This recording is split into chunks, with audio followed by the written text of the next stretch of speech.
मैं नहीं कहूँगी ये रेसिस्ट है। I think she married into the royal family with an agenda. She wanted to have the royal cake and eat it too. They don't want to speak in a publicly. That's not right. उनको ये फिक्र थी कि क्या वो सफ़ेद होगा कि नहीं, तो ये अफसोसनाक अमर है।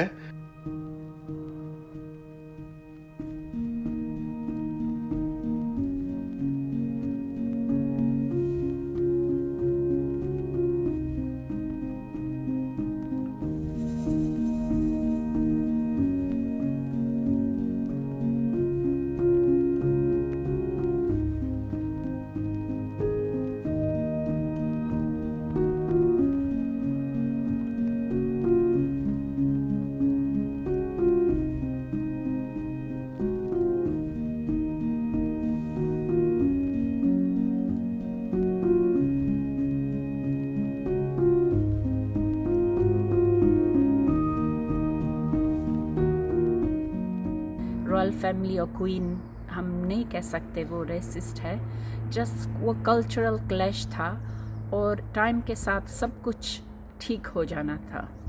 How things are, this is how things work. I don't understand why she's so surprised. There are no fairy tale weddings with prince in real life.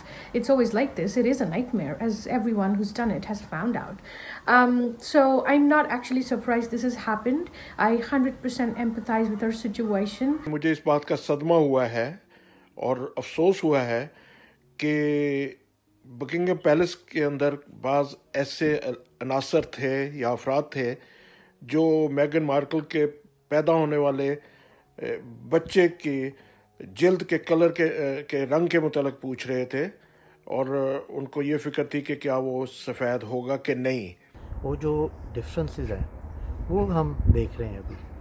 सो वो फील कर रही थी कि मुझे फ्रीडम नहीं मिल रही जो जैसे वो यूज्ड टू थी, और रॉयल फैमिली कह रही कि ये हमारा सिस्टम है, ये परंपरा है, ऐसा हमने करना है। वो एडजस्टमेंट नहीं हुई, उसके कारण क्या हुआ कि हैरी और मेगन को अमेरिका जाना पड़ा। बहुत दुख की बात है, पर हो सकता है कि वक्त के साथ ये दोनों मिल लेंगे और समझौता हो जाएगा।